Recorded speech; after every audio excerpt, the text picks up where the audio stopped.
All right, so we're diving into this Manifesto Against Labour today. Okay. I know tackling a philosophical text can feel a bit like climbing Everest sometimes. Yeah. But trust me, this one is worth the effort. It's like a decoder ring for the weirdness of our work-obsessed world, you know? Yeah, I think that's a good way to put it. And you might be surprised how a group of philosophers writing back in 1999 nailed some seriously relevant points Yeah. about the whole work tech and life balance thing that everyone's dealing with today. Okay, so full transparency, we're digging into excerpts from the Manifesto Against Labour written by the Krisis group. Okay. Now, they dropped this bombshell right at the start. Okay. A corpse rules society. The corpse of labor. Sounds intense, right? It is. What they're getting at is that our entire society is obsessed with jobs, Right. with labor as this like sacred thing, Mhm. even as technology makes a lot of traditional jobs obsolete. I mean, think about it. We're constantly told to hustle, to grind, to optimize our time for maximum productivity. Yeah. But what if the whole idea of labor is kind of becoming outdated? It's like we're still trying to sell those horse-drawn carriages when everyone's already driving cars, right? Precisely. And that's the central question the manifesto throws down. How can we be more of a labor society when labor itself is becoming less and less necessary? Right. And what happens to those who get left behind in this frantic race to, be productive? And that brings us to this idea of a neoliberal apartheid society. Okay, I know that sounds heavy, Yeah. but stick with me. It's actually a pretty straightforward concept. What the manifesto is arguing is that when we fixate on labor as the only thing that gives people value, we automatically exclude anyone who can't sell their labor in the marketplace. Right. Think about people who are chronically ill or disabled or simply can't find a job in this economy. So it's not just about, individual circumstances. It's about a system that creates these winners and losers based on your ability to participate in this whole labor game. Exactly. And the manifesto outlines two main ways this plays out. First, you've got the hardcore neoliberal approach, Okay. which basically says, let the market decide. The problem is that creates a brutal social Darwinist world where only the fittest, aka the most employable, survive. It's like a real-life Hunger Games. But instead of fighting with swords, you're battling for jobs and healthcare. Right. Then there's the softer version, what they call the neo-welfare state. Okay. This approach tries to smooth things over a bit by creating artificial jobs, make work programs, and the like. Right. But the manifesto argues that this just leads to what they call democratic serfdom. So instead of being completely excluded, Yeah. you're stuck in these dead-end, low-paying jobs Yeah. that barely allow you to scrape by, Right. like being forced to harvest asparagus for a minimum wage just to prove you're contributing. Yeah. They actually use that example in the manifesto. It's a system that keeps people trapped in a cycle of dependence and meaningless work, even if it's presented as a helping hand. It makes you wonder, where did this whole labor is everything idea come from in the first place? Yeah. It's like we've been brainwashed to believe it's the only path to a good life. Yeah, the manifesto digs into that too.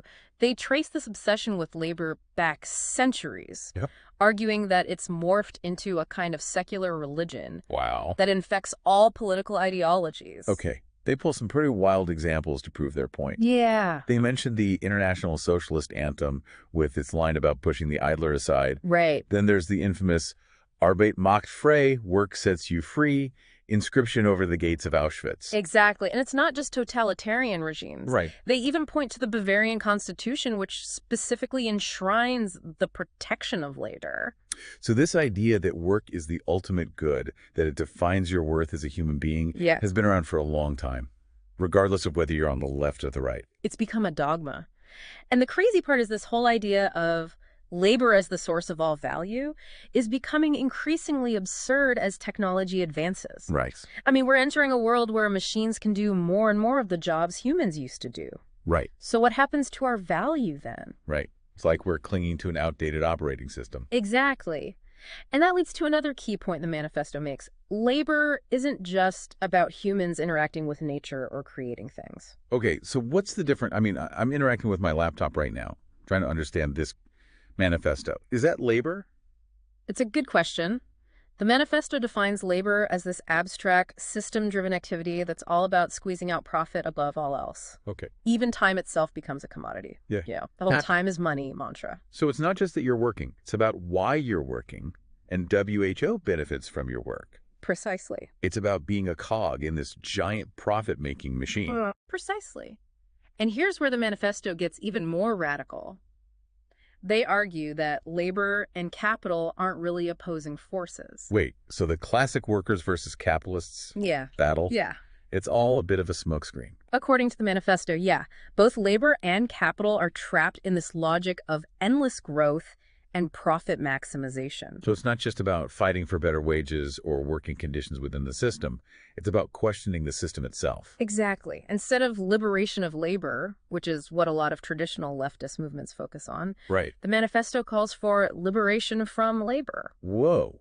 Okay, that's a major paradigm shift. Yeah. So what does that even look like? Are they saying we should all just quit our jobs and become hermits in the woods? Not necessarily. So if this whole labor society thing is kind of built on shaky ground, Yeah. what happens when the cracks start to show?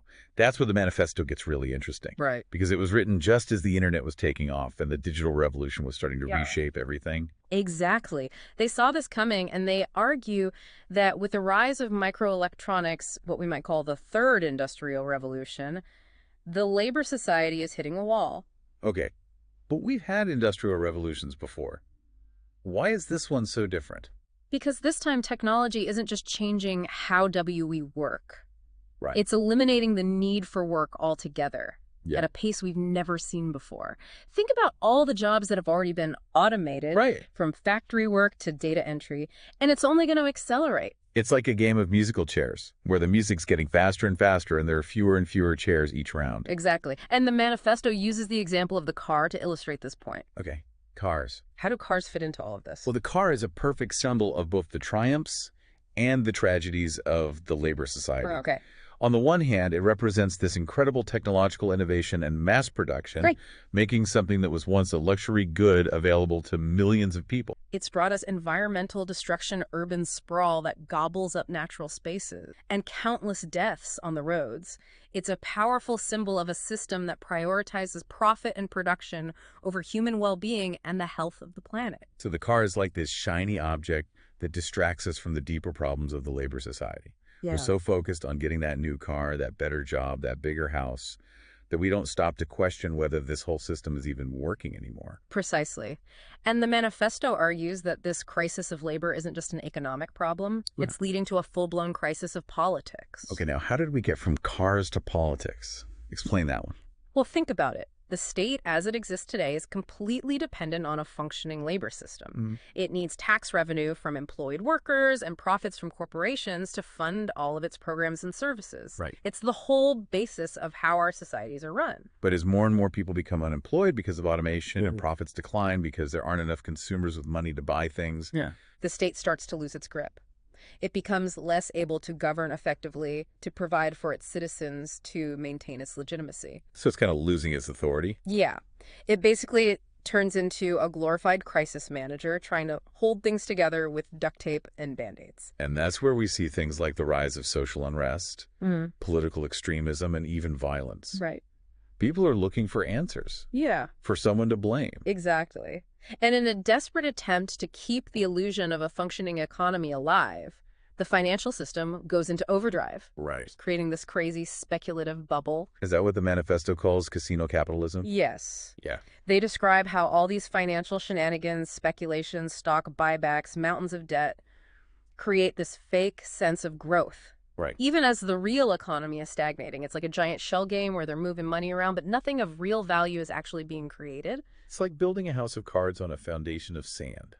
It might look impressive for a while, but it's bound to collapse eventually. And when it does, who gets blamed? Well, according to the manifesto, the speculators become the scapegoats. They're the easy targets, the villains in the story. But the real problem is much deeper. It's the system itself that's rigged. So it's like we're all playing this rigged game and we're so caught up in trying to win that we don't even realize the rules are stacked against us. Exactly.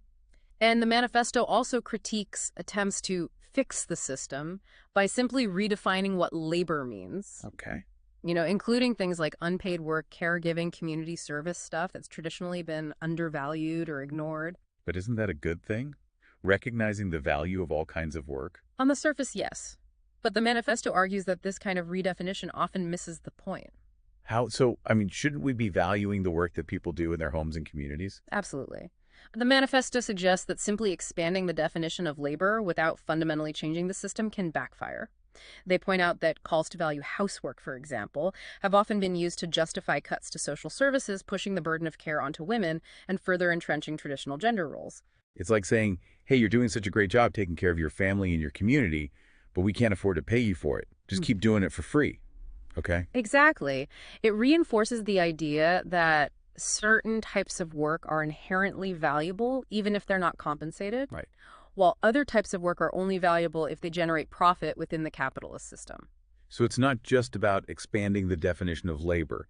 It's about challenging the very premise that our worth as human beings should be tied to our productivity, to our ability to generate economic value. Right. And this crisis of labor also has a huge impact on traditional forms of social struggle, the ways people have tried to fight for better conditions and more rights. So are they saying that things like trade unions, political parties, even social movements, are they all becoming obsolete? Well, the manifesto suggests that they're becoming less effective because they're operating within a framework that's rapidly disintegrating.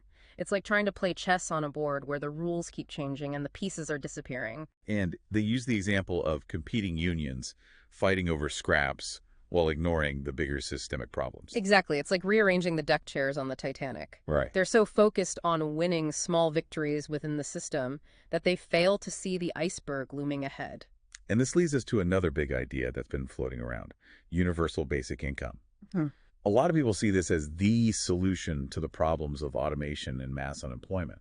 But the manifesto isn't so sure. Right. They see it as a Band-Aid solution that doesn't address the root cause of the crisis, which is this deep-seated belief that labor is the source of all value. So just giving people money without addressing the underlying problems of the system isn't going to solve anything. That's their argument. They contend that universal basic income might alleviate some suffering in the short term. Right. But it wouldn't fundamentally change the power dynamics or the logic of the system. It might even make things worse by creating a class of permanently dependent people who are reliant on handouts. So what's the alternative? What does the manifesto propose? I'm on the edge of my seat here. The manifesto puts forward a radical proposition, something that might sound crazy at first, but it's worth considering. Okay, you've got me hooked. The manifesto isn't just a critique. Right. It offers a way forward, a glimpse of what a post-labor society could actually look like. And it all boils down to their most radical proposition. Okay. The abolition of labor. Well, hold on. Abolish labor entirely. Now, I know we're not talking about everyone becoming couch potatoes, right? Right. It's not about laziness. Okay. It's about fundamentally rethinking how we organize our lives and our values. They're calling for a shift away from this narrow definition of work as the only path to meaning and worth. So it's about breaking free from that time is money mindset that's been drilled into us since like forever. Exactly. It's about reclaiming our time and our creative potential and focusing on things that actually bring us fulfillment and contribute to a healthier society. Okay, I'm starting to see the appeal here. But realistically, how will this even work? What would a world without labor actually look like? Well, the manifesto paints a picture of a world where basic needs are met for everyone, where people are free to pursue their passions and interests without the pressure of having to earn a living. Think about it. What would you do if you didn't have to worry about a job? That's a great question. I mean, I'd probably spend more time with my loved ones, learn new skills, travel, maybe even write that novel I've been dreaming about. Exactly. It's about opening up possibilities that are currently limited by this relentless focus on productivity and profit. The manifesto talks about shutting down destructive industries, reshaping technology to serve human needs, and overcoming the gendered division of labor that confines so many people to unpaid or undervalued roles. So it's about creating a society where people are valued for who they are, not just for what they produce or how much money they make. It's a radical vision. Yeah. And the manifesto acknowledges that it won't be easy to achieve. Right. But they argue that the alternative, clinging to a system that's clearly failing, is even more dangerous. It's like choosing between clinging to a sinking ship or building a new one that can actually sail us into a better future. Yeah. But if traditional politics and social movements are becoming less effective, how do we even begin to create this kind of change? That's where the manifesto gets even more interesting. They advocate for what they call an anti-political approach. Anti-political? What does that even mean? Are they saying we should just give up on trying to change things through the existing system? Not necessarily. But they argue that real change can't come from within the system as it's currently structured. Okay. They see traditional politics as being too deeply intertwined with the state and the capitalist system. It's all about maintaining the status quo, not disrupting it. So it's not about electing the right people or Right. passing the right laws? They believe those efforts are ultimately limited because they're still operating within the same flawed framework. Wow. It's a lot to process. It is. But it's also incredibly inspiring. The manifesto doesn't give us all the answers, but it definitely challenges us to think differently about work technology and what it means to live a good life. It's a call to action, an invitation to imagine and create a future where labor no longer defines our worth. Right. And we're free to pursue our passions and contribute to society in ways that are meaningful and fulfilling. So what does a world beyond labor look like to your G? That's something to think about.